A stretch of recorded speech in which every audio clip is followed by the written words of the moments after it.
जय हिंद साथियों, शिक्षा साथी में आप सभी का स्वागत है। आज हम एक हिंदी के एक नए टॉपिक के साथ उपस्थित हुए हैं जिसका नाम है छंद।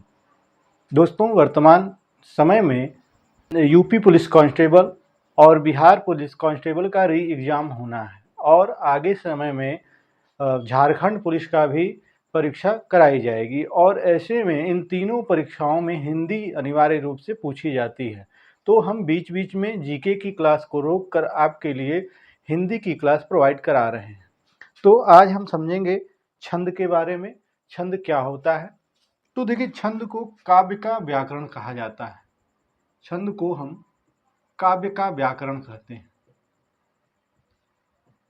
काव्य का व्याकरण, काव्य का व्याकरण कहते हैं। छंद का जो उल्लेख मिला हमें, सबसे पहले छंद का उल्लेख ऋग्वेद से हमें देखने को मिलता है।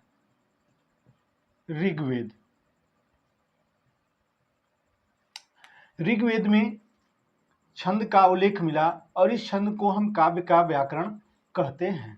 और एक महर्षि पिंगल हुए, उनकी एक पुस्तक का नाम है छंद शास्त्र। महर्षि पिंगल की पुस्तक, इनकी एक पुस्तक है छंद शास्त्र और इस छंद शास्त्र में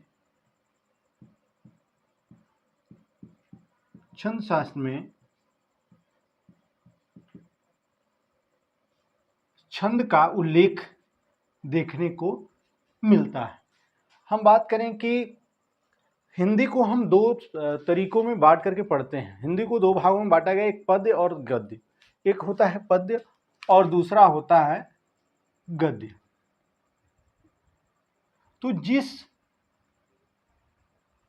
जिसे हम एक लयबद्ध तरीके से पढ़ें, जिसे कविता हो गया, हम जिसको लय प्रदान करते हैं उसे पद्य कहा जाता है। और जिसे हम बिना लय के हम पढ़ सकते हैं, जैसे कहानी हो गया, एकांकी हो गया, नाटक हुआ, उसके बाद आत्मकथाएं हुई, अन्य विधा की रचनाएं हैं जिनको हम केवल और केवल पढ़ते हैं, उन्हें हम गद्य के माध्यम से देखते हैं। और जिनको पढ़ने के लिए हमें एक राग की जरूरत पड़ती है, एक लय की जरूरत पड़ती है, जैसे कविता हो गया, वो पद्य के अंदर आता है। और इसी पद्य को काव्य कहा जाता है। इसी पद्य को काव्य कहा जाता है। और काव्य को के तीन अंग माने गए हैं। काव्य के तीन अंग माने गए हैं। एक पहला होता है आपका रस, दूसरा छंद और तीसरा होता है अलंकार।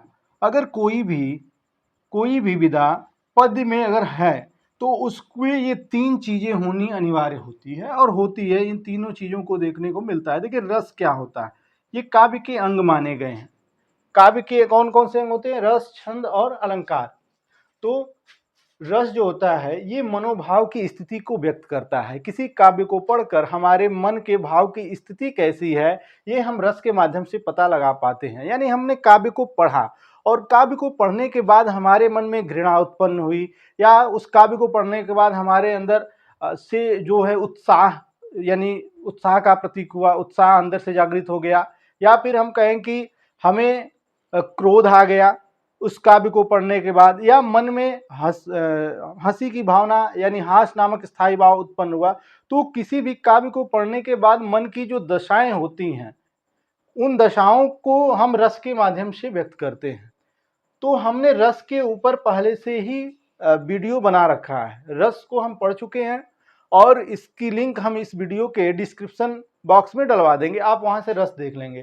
तो रस के बाद हम दूसरा टॉपिक इसमें छंद पढ़ने जा रहे हैं। छंद होता है काव्य का व्याकरण, यानी काव्य जो हम पढ़ रहे हैं उस काव्य में मात्राओं की संख्या सही है या नहीं है, उचित मात्रा का प्रयोग किया गया है कि नहीं किया गया, वो छंद बताता है। उस काव्य में यति यानी कामा जो है वो सही जगह पर लगा है कि नहीं लगा है, ये छंद बताता है। और उसमें गति के बाद यति मतलब होता है कामा, गति होता है पढ़ने का तरीका, यानी एक लयबद्ध तरीके राग बैठा करके जो हम पढ़ें उसको हम बोलते हैं गति, और वो गति हमें छंद के माध्यम से मिलती है। मात्राओं की गणना हम छंद के माध्यम से ही किसी काव्य के अंदर करते हैं। गति, यति, यति हो गया उस काव्य में विराम की अवस्था, यानी हमने सही जगह पर विराम लिया कि नहीं लिया।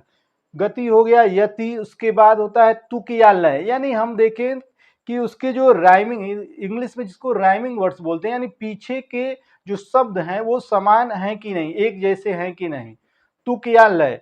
उसके बाद हम इन काव्यों में जो हम व्याकरण की गणना करें, तो इसीलिए काव्य का व्याकरण किसे कहा गया है, छंद को कहा गया है। और अलंकार क्या होता है, अलंकार का काम है अलंकृत करना, यानी सजाना। काव्यों को सजाने का काम करता है अलंकार। और अलंकार दो प्रकार का होता है, एक शब्द और दूसरा अर्थ। हालांकि उभया अलंकार भी होता है, 3 प्रकार के होते हैं, लेकिन अगर शब्द के आधार पर चमत्कार पाया जाता है तो वहां पर शब्द अलंकार होगा। यानी हम किसी काव्य को पढ़ रहे हैं और उस काव्य में जो शब्द है, उस शब्द में अगर चमत्कार पाया जा रहा है, उस शब्द के अर्थ थोड़े अलग हैं, या उस अर्थ को देखा जाए तो वो एक अलग ही अर्थ प्रस्तुत कर रहे हैं, उसमें हम क्या करते हैं, अलंकार के दृष्टि से उसको देखते हैं कि भाई ये अलंकार है। और शब्द हो गया और दूसरा हो गया अर्थालंकार, जहां पर अर्थ के हिसाब से, जहां पर शब्दों में चमत्कार पाया जाए शब्दालंकार, जहां पर अर्थ में अलंकार पाए, अर्थों के हिसाब से चमत्कार पाया जाए वहां अर्थालंकार। तो काव्य की ये 3 अंग होते हैं, रस, छंद और अलंकार। रस को हमने पढ़ लिया, छंद पे चर्चा आज कर रहे हैं। आगे हम बात करते हैं छंद के प्रकार। जिन काव्य वर्णों में मात्राओं की गणना सुनिश्चित होती है वहां उसे हम मात्रिक छंद कहते हैं। और जिन काव्य छंदों में वर्णों की गणना सुनिश्चित होती है उसे हम वर्णिक छंद कहते हैं। मुक्तक छंद जो मात्रिक और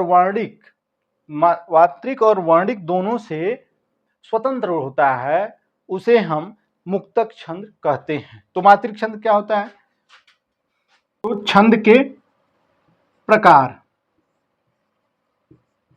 छंद के प्रकार। छंद हमारा 3 प्रकार का होता है, छंद 3 प्रकार के होते हैं।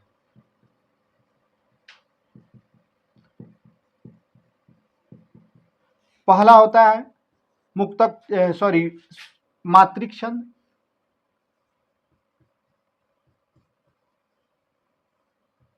मात्रिक छंद। दूसरा वर्णिक छंद, और तीसरा होता है मुक्तक छंद। मात्रिक, वर्णिक और मुक्तक, ये छंद के 3 प्रकार हैं। अब हम बात करें कि मात्रिक छंद क्या होता है। जिन काव्य वर्णों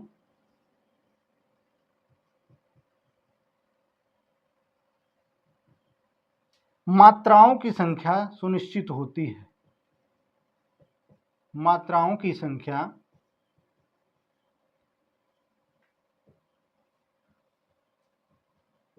सुनिश्चित होती है,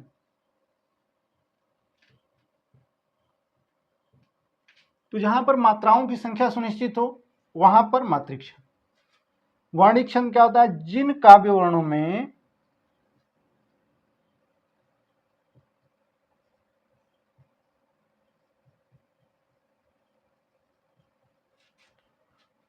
वर्णों की संख्या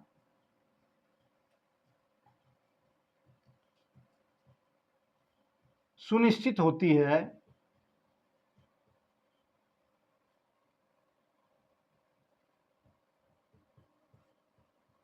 उसे हम कहते हैं वर्णिक छंद। और मुक्तक छंद क्या होता है, जो मात्राओं और वर्णों से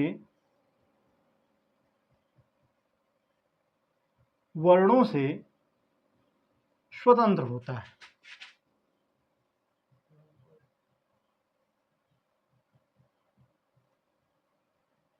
जो मात्राओं और वर्णों से स्वतंत्र होता है वो होता है मुक्तक छंद।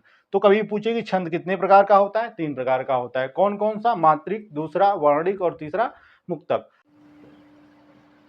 आगे हम बात करेंगे छंद के अंग।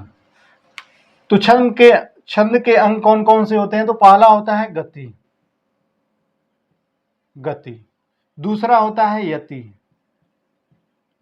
तीसरा होता है तुक या लय, तुक या लय, और चौथा होता है मात्रा, मात्रा, और पांचवा होता है गण, गण। तो ये छंद के 5 अंग होते हैं। यानी किसी भी काव्य के अंदर गति होनी चाहिए, यति होनी चाहिए, तुक या लय होना चाहिए, मात्रा होनी चाहिए और गण होना चाहिए, तब वो ये जो है पांचों है जो छंद होता है उसके अंदर मौजूद होते हैं।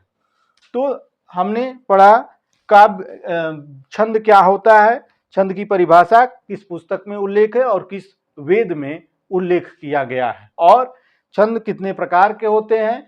काव्य के अंग में छंद का महत्वपूर्ण स्थान है। रस छंद अलंकार में से छंद जो है ये हमको गणना करना सिखाता है, मात्राओं की संख्या कितनी होनी चाहिए उस हिसाब से ये काव्य के अंदर हमें दिखाता है, जो वो 3 प्रकार से ये व्यक्त करता है, मात्रिक, वर्णिक और मुक्तक। मात्रिक में हम मात्राओं की संख्या जिसमें सुनिश्चित हो जाती है मात्रिक, और जिसमें वर्णों की सुनिश्चित हो जाती है वर्णिक, और जिसमें दोनों की स्वतंत्र होता है दोनों से, वो हो जाता है आपका मुक्तक छंद। तो अब आगे हम बात करें किसी एक उदाहरण के माध्यम से हम छंद के अंग को समझेंगे कि गति क्या होती है, यति क्या होती है, तुक या लय क्या होता है, और उसके बाद मात्रा कैसे गिनते हैं, और गण क्या होता है।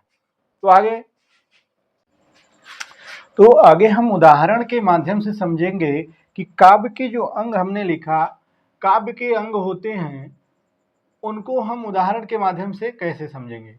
काव्य के अंग, काव्य के कुल 5 अंग बताए गए हैं। पहला गति,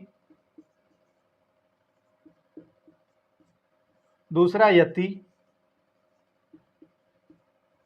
और तीसरा होता है तुक या लय, और उसके बाद चौथा मात्रा, मात्राओं को गिनना, और पांचवा होता है गण, गण।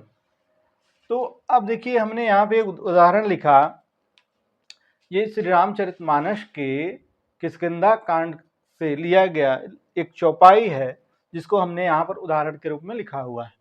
को तुम श्यामल गौर शरीरा, क्षत्रिय रूप फिरेहु बन बीरा, कठिन भूमि कोमल पदगामिनी, कारण कौन बन विचरहु स्वामी, की तुम 3 देव महकोऊ, नर नारायण की तुम 2, कठिन भूमि यहाँ की, कठिन पंथ यहाँ की है, मार्ग है गंभीर, आप कौन श्रीमान है श्यामल गौर शरीर। अब इस चौपाई और ये दोहा है। आगे हम पढ़ेंगे, जानेंगे कि कैसे मात्राओं को गिनते हैं, तो मात्रिक छंद कितने प्रकार का होता है, और चौपाई क्या होती है, दोहा क्या होता है। अभी हम केवल काव्य नहीं, छंद के अंगों को पढ़ रहे हैं कि छंद के जो अंग हैं इनका प्रयोग कैसे किया जाता है। तो देखिए गति क्या होती है, किसी छंद काव्य को पढ़ने के एक धारा प्रवाह पढ़ने की जो गति होती है, किसी काव्य छंद को पढ़ने की धारा प्रवाह की जो गति होती है उसे हम गति बोलते हैं। यानी हम एक राग बैठाकर किसी छंद काव्य को पढ़ते हैं तो उसी को हम क्या बोलते हैं, गति बोलते हैं। जैसे को तुम श्यामल गौर शरीरा, क्षत्रिय रूप फिरेहु बन बीरा, यहाँ पर हम एक धारा प्रवाह से इस काव्य छंद को पढ़ रहे हैं, तो ये हमारी गति हो गई।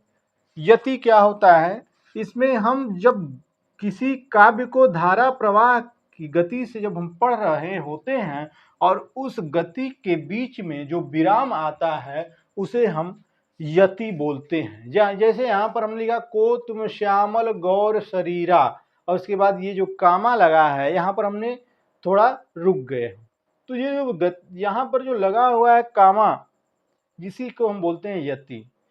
देखिए, और यहाँ पर जो लगा है पदगामिनी के बाद और महको के बाद, तो जो धारा प्रवाह की गति से हम पढ़ रहे हैं, बीच में जहाँ पर हम रुके वहां पर जो कामा लगा, कामा का प्रयोग हुआ, वो होता है यति। तुक या लय क्या होता है? किसी भी काव्य छंद के तुकांत में, यानी उसके अंत में मात्राओं की या शब्दों की जो समानता होनी चाहिए वो जरूरी होता है। जैसे यहाँ पे वनवीरा है और यहाँ पर शरीरा, शरीरा और वनवीरा, इसी को इंग्लिश में राइमिंग वर्ड्स बोलते हैं, शरीरा और वनवीरा। जैसे ये नहीं यहाँ पर शरीरा और यहाँ पर कुछ और होगा तो फिर ये तुक या लय जो है सही नहीं बैठ पाएगा। जैसे यहाँ पर देखिए पदगामिनी और स्वामी, यहाँ पर महकोऊ और दो। तो यहाँ जो तुकांत यानी तुक के उस काव्य छंद के अंत में जो समानता हमें देखने को मिलती है वो होता है तुक या लय। अब बात करते हैं मात्राओं की। तो हम मात्राओं को कैसे गिनते हैं? मात्राओं को दो प्रकार से गिनते हैं। यहाँ पर हम जब आप स्वरों के प्रकार वर्णमाला में पढ़े होंगे तो जो ह्रस्व स्वर होते हैं, ह्रस्व स्वर, उनके लिए हम लघु यानी एक पाई अगर बन जाए तो इसको हम लघु बोलते हैं, लघु। और अगर ऐसे यश बना हो तो इसको हम गुरु बोलते हैं और वास्तव में इसका नाम होता है वर्तुल प्रतीक, वर्तुल प्रतीक। तो वर्तुल प्रतीक जहाँ पर प्रयोग होती है वहाँ दो मात्राएं होती है जिसे हम गुरु कहते हैं। और ये जो सिंगल है छोटा आई की तरह, इसको हम लघु बोलते हैं। तो ह्रस्व स्वर जो होते हैं यानी अ, छोटी ई, छोटा ऊ और ऋषि री, इन मात्राओं की गणना करते समय हम लघु का प्रयोग करते हैं। और जो दीर्घ स्वर होता है, इस दीर्घ स्वर का प्रयोग करते समय यानी आ, बड़ी ई, बड़ा ऊ, ए, ऐ, ओ, औ, इन सब में हम जो है दो गुरु का प्रयोग करते हैं जिसे वर्तुल प्रतीक कहते हैं। तो अब आइए हम मात्राओं को गिनते हैं। ये तो एक चौपाई है, ये बड़ा है, इसके अपेक्षा हम इसको गिन करके देखते हैं। अभी हम इसको विस्तार से समझाएंगे मात्राओं की गणना करना। अभी ये हम केवल और केवल एक उदाहरण के माध्यम से समझ रहे हैं। हम जब मात्रिक छंद पढ़ेंगे तो उस मात्रिक छंद में हम विस्तार से पढ़ेंगे। तो देखिए मात्रा क्या होती है, आपने गति समझा, यति समझा, तुक समझा, तुक या लय क्या होता है, बाद में आप मात्राओं को सीख रहे हैं। जैसे हम इसकी काउंटिंग करें, कठिन पंथ यहाँ की है, मार्ग है गंभीर, आप कौन श्रीमान हैं श्यामल गौर शरीर। ये एक दोहा है। दोहा में पहले 13 की मात्राएं होती हैं और बाद में 11 की मात्राएं होती हैं। यानी इसके पहले, ये पहला चरण है, पहले और तीसरे में 13-13 और दूसरे और 11 में, और दूसरे और चौथे में 11-11 मात्राएं देखने को मिल जाती है। ये दोहा होता है, आगे हम बात करेंगे, लेकिन पहले हम मात्राओं को गिनते हैं। तो देखिए यहाँ पर क है तो ये क्या है, ये आपका क में अ छुपा हुआ होता है तो अ आया, इसलिए हम यहाँ पर सिंगल मात्रा, जहाँ पर सिंगल है वहाँ पर एक खड़ी पाई यानी लघु जिसको बोलते हैं। लघु, यहाँ पर भी लघु और यहाँ पर भी लघु, क्योंकि छोटी एक इसमें आती है इसमें। और पंथ में जब आधा न आगे वाले मिले तो उसकी काउंटिंग पहले में की जाती है। और ये अकेला, तो पंथ यहाँ की है तो 2, 2, 4, 2, 6, 1, 7, 1, 8, 2, 10, 11, 12, 13 मात्राएं हो गई। और यहाँ पर देखेंगे मार्ग, तो आ की मात्रा यानी दीर्घ है तो गुरु, गुरु लघु लघु गुरु। अब यहाँ पर म इससे पहले वाले को लघु है चूंकि तो इसको गुरु बना देगा, और भ पर बड़ी की मात्रा है तो गुरु, और यहाँ पर लघु लघु। तो यहाँ पर हम देखें 2, 2, 4, 2, 6, 2, 8, 2, 10 और एक 11, पहले 13 और बाद में 11। यहाँ पर आप में पहले गुरु फिर लघु, फिर कौन में गुरु और लघु, गुरु गुरु लघु गुरु। 2, 2, 4, 2, 6, 2, 8, 2, 10, 11, 12, 13, यहाँ पर भी 13 मात्राएं हो गई। और यहाँ पर जब कोई भी आधा वर्ण पहले आ जाता है उसकी काउंटिंग नहीं करते, तो श्या गुरु हो गया, लघु और लघु, और यहाँ पर गुरु लघु, यहाँ पर लघु गुरु लघु। तो 2, 2, 4, 2, 6, 1, 7, 8, 2, 10, 1, 11, तो 11 यहाँ। तो हम देखेंगे कि जो हमने लिखा नीचे लिखा कठिन पंथ यहाँ की है, मार्ग है गंभीर, आप कौन श्रीमान है श्यामल गौर शरीर, हमने इसमें मात्राओं को भी गिन लिया। ये एक दोहा है और इसमें हमारी मात्राएं जो है सटीक बैठ रही हैं 13, 11, 13, 11 की। तो ये देखिए आपने गति को समझा, यति को समझा, तुक या लय क्या होता है, मात्राएं क्या होती हैं। अब बात करें हम गढ़ की, तो किसी भी काव्य छंद के पीछे यानी तुकांत में जो तीन शब्द, तीन वर्णों का समूह होता है उसे देखा जाता है। जैसे यहाँ शरीर में, अगर हम शरीर में यहाँ पर देखें तो ये तीन जो वर्ण है, ये इसी को हम बोलते हैं गण, और गणों की संख्या कुल 8 होती है। गण 8 प्रकार के होते हैं, 8 प्रकार के होते हैं। अब इसमें कौन सा गण है, तो अगर हम नीचे वाले को देखें कि शरीर में अगर एक लघु आ जाए और बीच में गुरु आ जाए और फिर लघु आ जाए तो इसको तो हम जगड़ बोलते हैं, जगड़, जगड़। तो यहाँ पर हमने समझा कि छंद के जो अंग है उनको उदाहरण के माध्यम से हमने देख लिया कि गति क्या होती है, यानी एक राय लयबद्ध तरीके से हम किसी काव्य छंद को पढ़ते हैं तो वो हमारी गति कहलाती है। और उसी गति के बीच में अगर हमें विराम ले लिया तो उस विराम को हम यति कहते हैं। तुक या लय, तुकांत में यानी उस काव्य छंद के पीछे की मात्राएं क्या होनी चाहिए, समान होनी चाहिए, शब्दों की समानता होनी चाहिए। यहाँ शरीरा है तो यहाँ वनवीरा है, ये क्या है, समान है। आगे हम बात करेंगे मात्राओं की, तो अपने मात्राओं को गिनना। अभी आगे आप मात्रिक छंद जब पढ़ेंगे तो वहां पर आप विस्तृत रूप से अच्छे से सीख जाएंगे कि मात्राओं को कैसे गिने। ये तो एक उदाहरण की बात है। और गढ़, गढ़ हमने देख लिया, गढ़ 8 प्रकार के होते हैं। आगे हम 8 की चर्चा करेंगे। तो ये छंद के अंग में ये 5 चीजें आवश्यक होती हैं जो कि आपने इस उदाहरण के माध्यम से 5 को देख लिया। अब आगे हम बात करते हैं कि गण के प्रकार। तो आगे हम बात करते हैं कि गण क्या होते हैं। अगर आज आपने समझ लिया कि गण क्या होते हैं तो फिर गण से संबंधित कोई भी दिक्कत नहीं होगी आपको। किसी भी वार्णिक छंद में, किसी भी वार्णिक छंद में प्रयोग होने वाले 3 वर्णों के समूह शब्द को हम गण कहते हैं। 3 वर्णों के समूह शब्द, यानी जहां पर पीछे का 3 वर्णों का अगर समूह रहेगा, कोई शब्द है और उस शब्द में 3 वर्ण है तो उस 3 वर्णों के शब्द समूह को हम क्या बोलते हैं, गण बोलते हैं। गण 3 वर्णों को, यहां पर 3 वर्ण हो और इन 3 वर्णों के समूह शब्द को हम गण बोलते हैं। और इसका प्रयोग किसमें होता है, मात्रिक में, वार्णिक छंद में। वार्णिक छंद,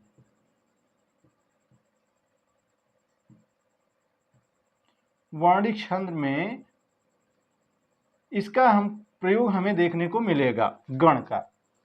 गण को हम याद कैसे रखें, गणों की संख्या अगर पूछ लिया जाए तो संख्या तो 8 होती है, संख्या 8।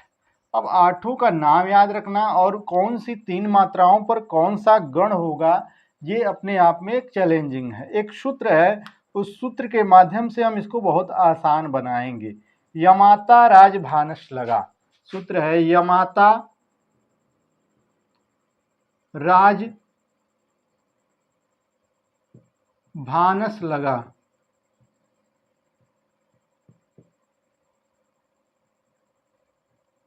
यमाता राज भानस लगा, अगर आपको याद हो जाता है कि यमाता राज भानस लगा, इसके माध्यम से हम 8 गणों के नाम और उन गणों की मात्राओं का पहचान हम कर लेंगे। यानी पहले लघु आए, फिर गुरु आए और फिर लघु आए। 3 वर्ण हैं और 3 वर्णों में पहला क्या है, पहला आपका लघु है, दूसरा गुरु है और तीसरा लघु है, तो इसको क्या बोलेंगे। या 2 गुरु आ जाए, 1 लघु आ जाए, तब इसको क्या बोलेंगे। या 2 गुरु आ जाए और 2 लघु आ जाए, 1 गुरु आ जाए। तो ऐसे हम 8 गणों की पहचान और उनके नाम अगर याद रख लेंगे तो हमें गण आसानी से पहचान यानी समझ में आने लगेगा। तो एक तरफ हम लिखेंगे गण का नाम,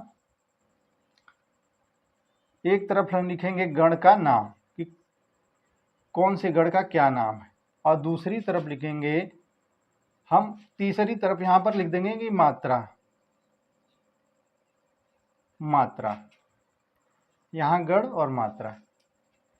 देखिए हम पहले इसमें से यमाता राज भानस लगा में से हम अगर य को निकाले तो यहां हम लिख देंगे, य लिखें, य लिख दीजिए और गण इसके साथ जोड़ देते, यगण, यगण।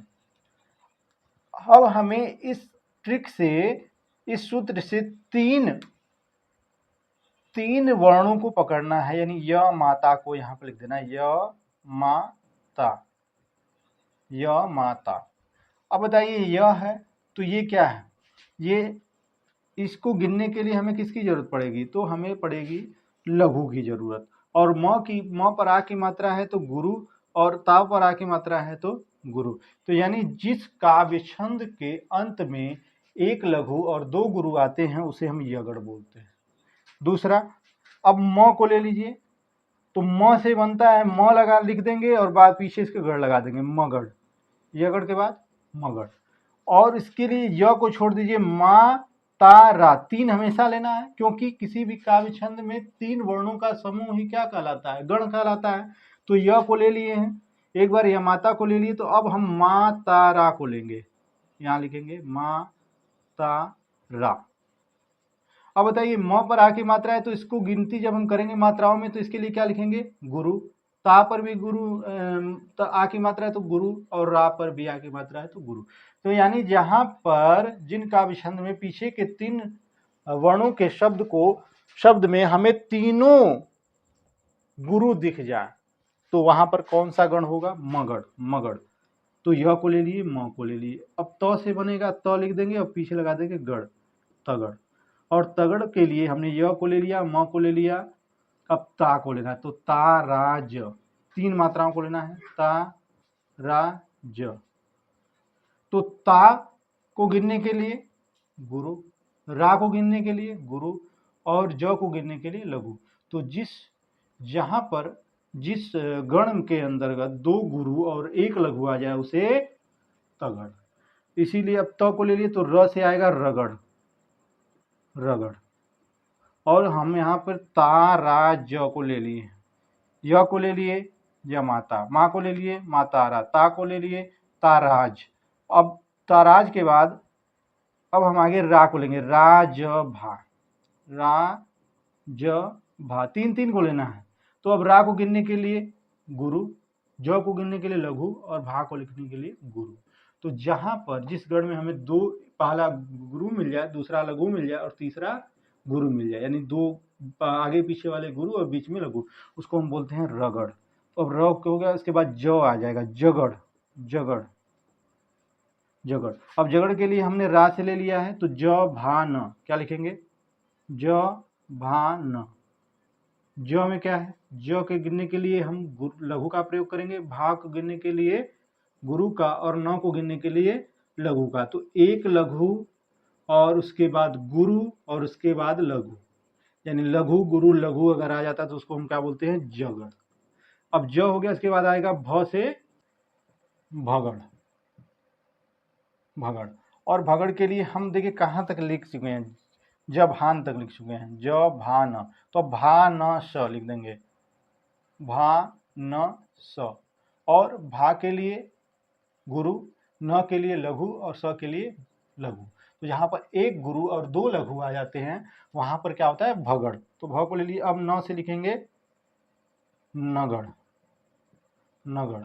और नगढ़ के लिए हम क्या लिखेंगे, भानस लिख दिए ना, भानस, भानस हो गया। तो अब न स ल, न श ल, यहाँ पर तीनों क्या हो जाएगा, लघु। और जहाँ पर तीनों लघु होता है उसे नगढ़ बोलते हैं। और नगढ़ के बाद हो जाता है शगड़, शगड़। देखिए न के बाद स, देखिए इसमें लगा को नहीं लेते हैं। अब यही हमारे 8 हैं, यहाँ पर देखिए 1 2 3 4 5 6 7 और 8। लगा हम जो ट्रिक में लिखे हैं सूत्र में, इसका केवल और केवल यही उद्देश्य है कि हम गिन पाएं कि हम सगड़ में मात्राओं की संख्या कितनी होती है, यानी पहले लघु आता है कि गुरु आता है। तो अब देखिए सगड़ में, अब हम सगड़ के बाद क्या लिखेंगे, इसमें स ल गा, तीन को लेंगे, स ल गा।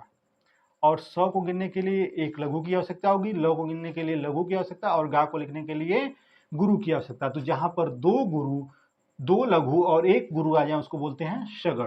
तो अब कोई भी पंक्ति हो, कोई भी चौपाई हो, सोरठा हो, दोरा रोला हो, कुछ भी हो, वार्णिक छंद, हालांकि इसकी हम मात्रिक छंदों में नहीं देखते हैं, और सम मात्रिक, विषम मात्रिक, जो भी मात्रिक के अंग हैं। इसके बाद हम वार्णिक छंदों में इसका प्रयोग देखने को मिलते हैं। तो जब हम पीछे के 3 शब्दों को, 3 वर्णों को मिलाकर जो शब्द बना होता है, उसको हम मात्राओं के आधार पर गिने। अगर 1 लघु 2 गुरु आए तो उसको यगड़, तीनों बार आपका तीनों जो है दीर्घ हो, यानी तीनों बार गुरु आए तो उसको हम बोलते हैं मगड़।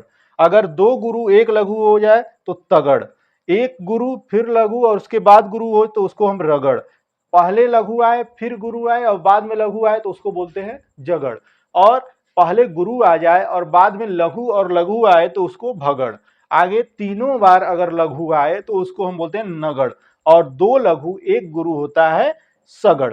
तो हम उम्मीद करते हैं कि अगर आपने इस यमाता राजभानस लगा सूत्र को अच्छे से समझ लिए हैं और इसके ही नामों में इन सभी गण के नाम और इनकी 3-3 के पेयर को अगर हम बनाते चलें तो इससे हम मात्राओं की संख्या निकाल लेंगे। तो उम्मीद करते हैं कि आज के बाद गण से संबंधित आपको कोई भी दिक्कत नहीं आएगी। तो आज के वीडियो में इतना ही। आगे की क्लास को हम कल के वीडियो में आगे की चीज़ों को पढ़ेंगे, और आज जो भी हमने पढ़ा इसके सभी स्लाइडों की पीडीएफ कमेंट बॉक्स में पिन हो जाएगी और आपको डिस्क्रिप्शन बॉक्स में मिल जाएगी। और उम्मीद करते हैं कि आपको वीडियो पसंद आया होगा, और वीडियो पसंद आए तो चैनल को सब्सक्राइब करें और वीडियो को लाइक करें और अपने दोस्तों के साथ शेयर करें। धन्यवाद।